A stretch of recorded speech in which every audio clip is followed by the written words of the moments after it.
Good afternoon, ma'am. Is there anything I can help you with? Perhaps, though I'm not entirely sure anyone here wants to help me. If you're looking at our collection, then you're exactly where you're supposed to be. Get her out of here. Just one moment, please. The laughter starts before Zixin gets there. Not the kind of laughter that fills a room. The quiet kind. The kind that passes between people in glances, in small tilted smiles, in the way someone lowers their voice just enough so the other person still hears. Zixin notices it the moment she steps back onto the floor.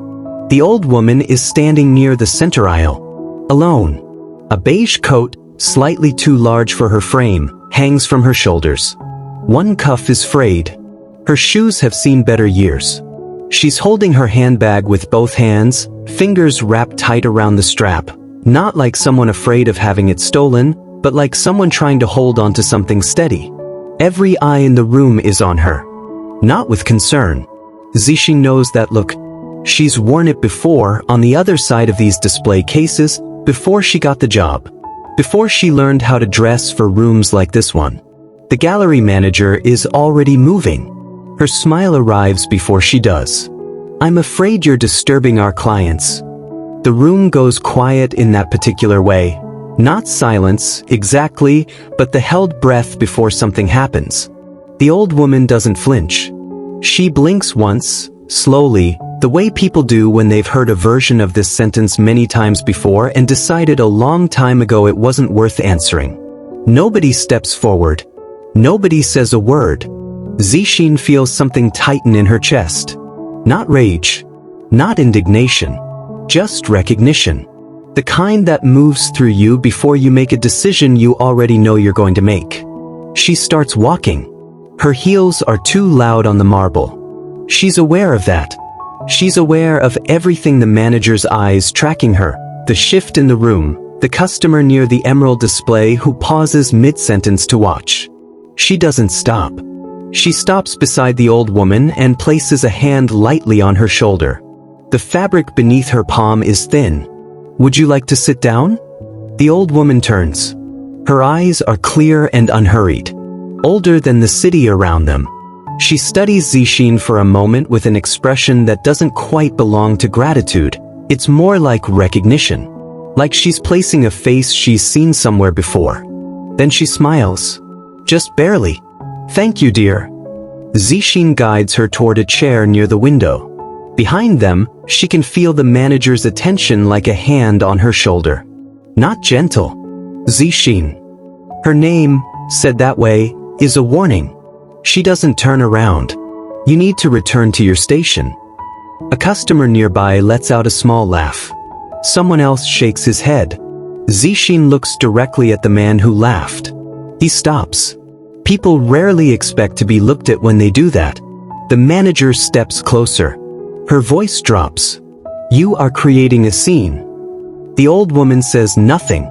She simply watches. Waiting to see what kind of person Zixin is going to be. Then the gallery doors open. The warm air comes in first. Then footsteps. Then the silence that rolls through a room when someone walks in who changes its atmosphere simply by existing. 3 men in dark suits. Earpieces. Measured steps that say this is not their first time clearing space in a room. Then executives.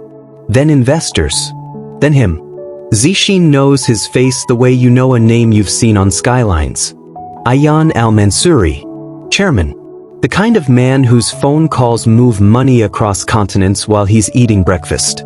He walks past the diamonds, past the frozen employees, past the gallery owner who has appeared from the back office looking like he buttoned his jacket in a hurry.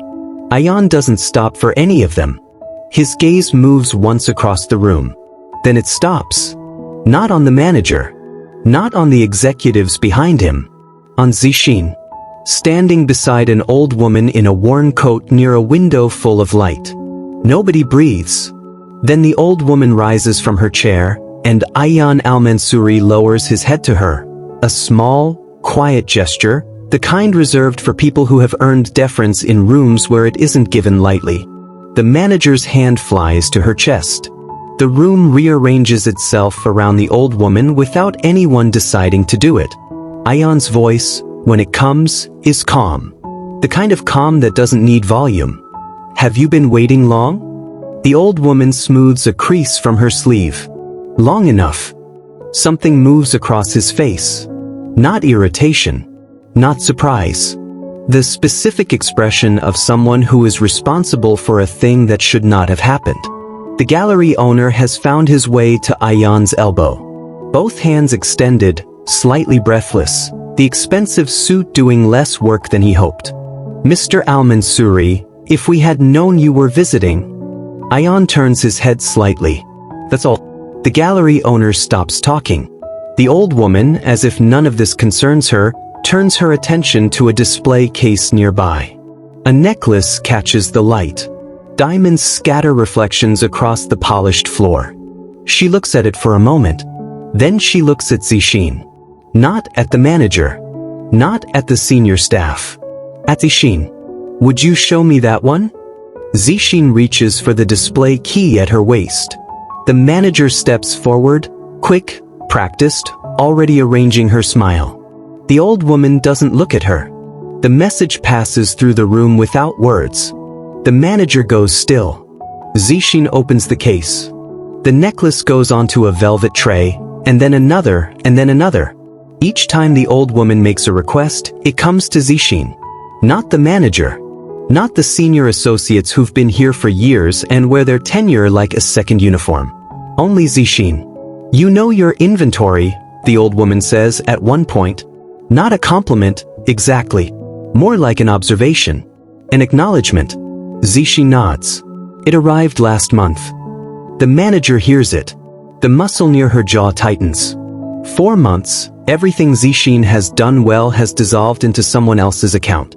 Commission reports that didn't reflect hours worked. Recognition that landed on the wrong shoulders. She'd stopped expecting it to be different. The velvet trays multiply.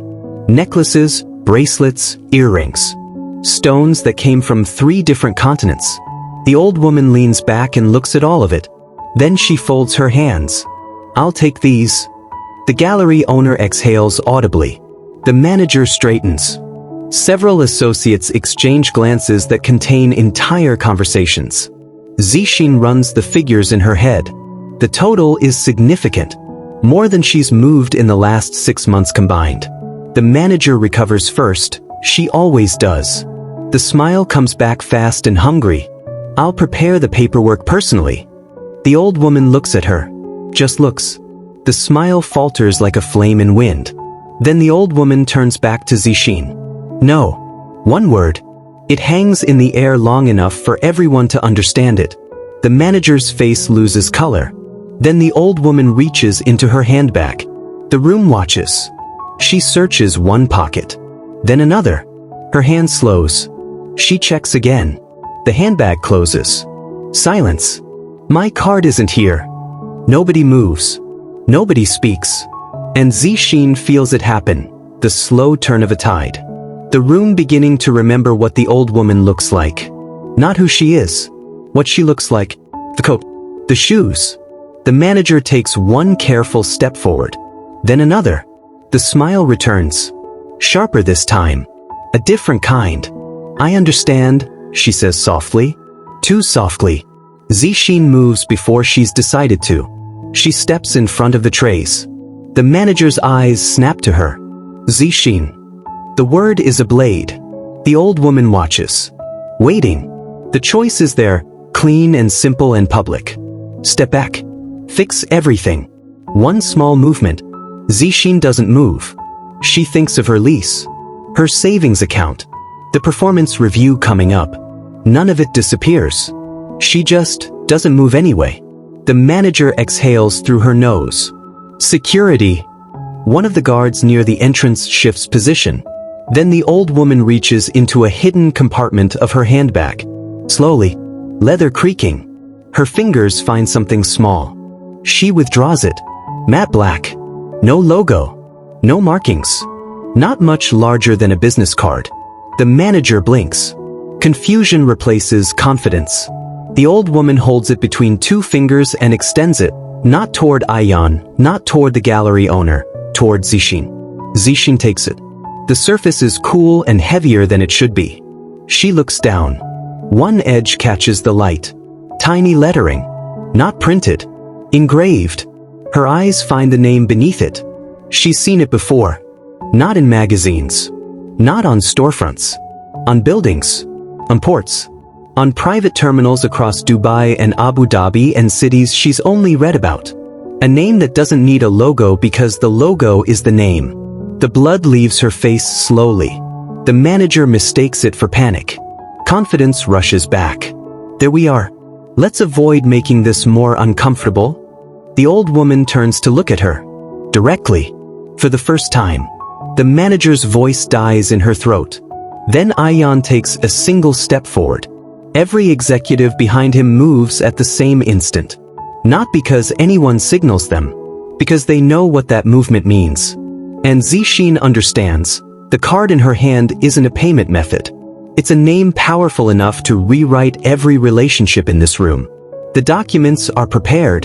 The transaction completes. A soft tone from the terminal. Then another. And another. Phones across the gallery light up with notifications. The gallery owner reads his message. His face drains. On the corporate network display, a system alert appears. Employees notice. Whispers spread. The manager grabs the tablet. Her breathing changes. What does this mean? The gallery owner's voice cracks when he finally answers. It means the property was sold. Silence. The entire building. The old woman rises from her chair. Unhurried. Her coat settles around her shoulders. The room parts without being asked. She walks toward the exit. Pauses once, beside Zixin. Just for a moment. Long enough for Zixin to catch the faint scent of sandalwood. Character reveals itself, the old woman says quietly, when there is nothing to gain. Then she's gone. Ayan follows. Then the executives. Then the security team. The gallery doors slide open. Warm night air drifts in. The procession disappears beyond the glass. The silence they leave behind is larger than the room. Zixin exhales. Her knees feel unsteady. The manager stands motionless, staring at the entrance. Then her phone rings. She answers it. Listens. Then looks directly at Zixin. No irritation. No authority. Just the expression of someone who has just realized the rules have changed, and they are already behind. Zixin removes her name badge. The pin catches briefly on her uniform. She frees it carefully and places it on the glass counter. The small click echoes more than it should. She walks toward the entrance. Same floor. Same cases. Same room, but not the same room. Near the exit, the chair is still there. Slightly angled toward the diamonds. Still empty. She pauses. For a moment, she can almost see the old woman sitting there again. The worn coat. The steady eyes. The patience of someone who was never waiting to be rescued. Just waiting to see who would choose to be decent. The image settles. Then fades. The doors open. The city air comes in. Zixin steps outside. If this story stayed with you, if you've ever chosen to do the right thing when it cost you something, you already understand what it means. Stories like this one exist because someone believed they were worth telling. Subscribe to this channel. There are more of them waiting.